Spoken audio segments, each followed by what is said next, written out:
Long ago, I read a story.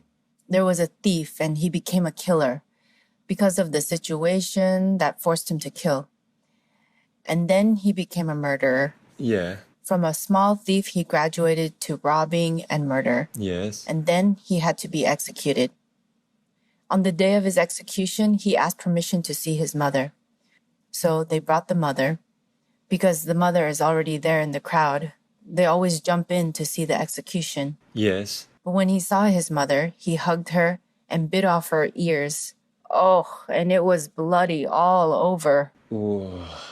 The people asked him, "But why? Why did you do that? Why did you do such things to your mother?" Yeah. So he said to them, "She is the real criminal, not I, because she taught me to be the way I am right now." Yeah.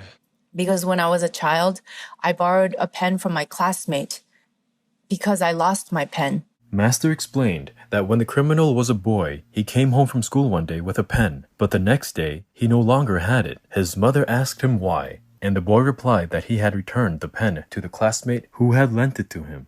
And then the mother said, "Why did you have to really return it? You should keep it. And if he wants it back, you can just yell at him or beat him up." The boy was vulnerable, and he did just that. And later, it became like a habit. A habit, yes. And further down, more and more and more, he became a very professional thief. Yes. And then later, he wanted more. His mother encouraged him. He became more and more a thief. That's right.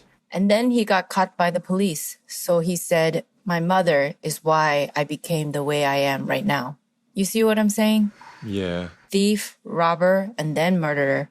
It's not far off. Right. Yeah, possible. Thus, Master said that lawless deeds should not be encouraged in any country. The security and wellness of its citizens rest with the government of that country.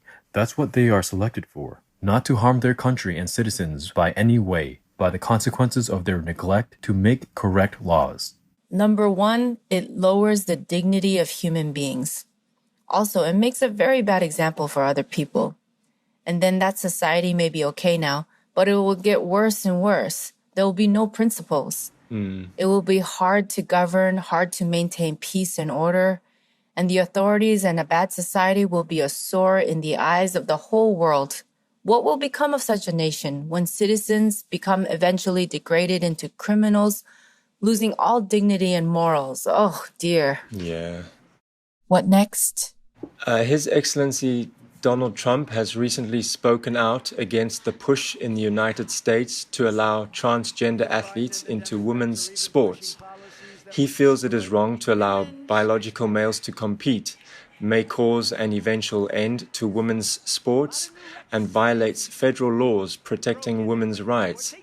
Mr. Trump is upset that the Biden administration has withdrawn support for a lawsuit seeking to disallow transgender athletes from competing in women's sports, as while in office his administration supported it. How does Master feel about transgender athletes participating in women's sports? Is it appropriate? Not really, because the transgender people are strong. They're like men. Yeah. Stronger and bigger, you see? Yes. Master explained that it is not fair if transgender females compete in women's sports because they are built differently. Terry Miller and Andrea Yearwood dominating the competition at the Girls Track and Field Championships in Connecticut earlier this month. Coming in first and second place, respectively. Their wins are making national headlines, not because of what they did, but because of who they are. Two transgender girls. In the 70s and the 80s, we had the East German system where female athletes were filled full of testosterone, and it made them unbeatable. So for nearly a whole generation, the East German women totally dominated in almost all female sports at Olympic and world level. Master also suggested that sports competitions could have a transgender category. Can make a different section. That's right. It's very unfair already. Feels not good already. Not to talk about fight with the weaker woman. Different in nature, already smaller in stature. You see what I'm saying? Yes. Women's sports should be only for women. That's why they're called women's sports. Yes. Or if the trans people want to be sportive, why don't they create it for trans? Yes. Just like we have Paralympics for handicapped people. Yes, that's right. Also, like teen sports, it's for teens only. Yes. And if it's teen sports, but they bring in all the fathers inside, it's not cool, is it? No, that's right. It's not correct, okay? Yeah. Trump is right because he can see better. It's so simple like that. Any other questions? Thank you. Yes. The United States House Speaker Nancy Pelosi has created a special committee of House members to investigate the January 6, 2021 protest incident at the U.S. Capitol.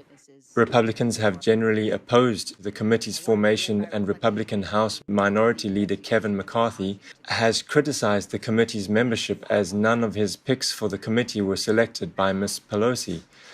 Ms. Pelosi has chosen 2 Republicans as committee members, Liz Cheney and Adam Kinzinger. Oh, yeah, against Trump. Yes. They wanted to impeach him. Right. However, as you said, both voted in favor of impeaching His Excellency Donald Trump after the incident. The other 7 committee members are Democrats. Ah. What does Master think of the formation of this committee? What a surprise. I am surprised. Surprised that in a very supposed to be just and democratic society, it's a one-sided kind of judgment. Yes. Just say, even a normal citizen, when he committed something wrong, they have a fair court. Yeah. And if they don't even have money to hire a lawyer, the government even offers a lawyer for him or her. That was like that in America. Yes. But in President Trump's case, it's completely different, completely opposite to democracy. Without any lawyers, police even. In his old age, without friends, he could not bear it. You can see already. Why bother making a committee? Yeah. Just to write it all down, he's all guilty, he's bad, whatever. Like they have been saying all these years already. They even criticize, they call him bad names. They even call him bad names by his skin color or his hair or weight or whatever. Oh, it's a terrible example of society. Yes, Master. They don't even respect his constitutional position as head of state. He's one of the elected, legally, fairly, correctly. Yeah. It's not a fair trial. You can see it already. Right. What's the use of the trouble of making a committee? Yeah. Just to make themselves a laughingstock again for the global elites? It was the Speaker of the House. She refused and neglected to provide extra security on that day, though she had been reminded by President Trump and warned by others. And now they blame Trump, all blaming him. It's not fair. And the Democrats make a bad reputation for themselves with witch-hunting tactics like this. Everybody can see it's one-sided and unfair. They accuse him of anything they want because it's only one-sided. There's nobody there to defend him or point out the opposite truth or anything at all. Right. Why bother with a committee? Just write it all down, whatever they want to accuse him of, and be done with it. Yeah. Why waste money, time, and tax payment for nothing? For what? They just want to distract. You see what I'm saying? Yes. Because the next election for president is coming in 4 years. Yeah. So they just want to keep it going on like that so that President Trump and the Republicans will be distracted. Busy and with less high morale for the election, dragging his reputation further down, for voting season. Yes.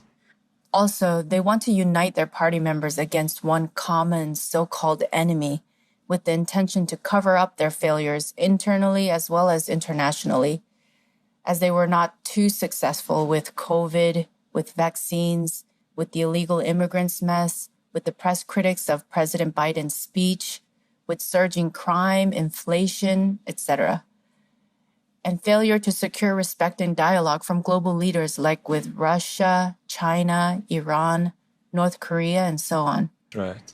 Honestly, they're doing themselves a discredit, the Democrats, and the disloyal Republicans, too obviously, like personal hatred.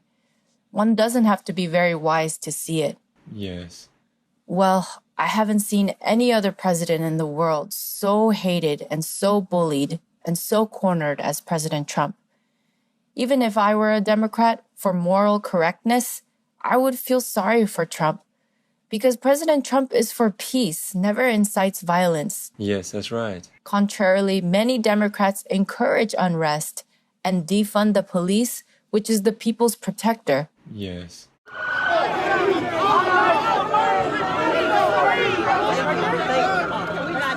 Even after so much bloody, fierce civil battle, shop looting, death, business burning by the demonstrators, still some important influential Democrats have been openly bailing inmates out for more, or telling them that there should be more unrest, or encouraged more trouble, further damaging the country's economy in the pandemic time, when these kinds of speeches and deeds are dangerous, as they would fuel more violence and bloodshed, as they evidently did. Right. People are already in boiling water by COVID-19, losing lives, losing livelihoods. Such irresponsibility should be under control, at least outwardly, to show some caring sympathy for co-citizens. But they didn't care how simple people had to deal with all this. Only when they perceived some threatened situation, then all hell gets loose, and it's dragged on and on. Yes. And all the above people are those who are condemning Trump before and continue to try further to crucify him, to blemish his good name again and again. Yes. While Americans are still reeling in the pandemic and financial struggles, plus so many disasters. What a party the Democrats have turned themselves into.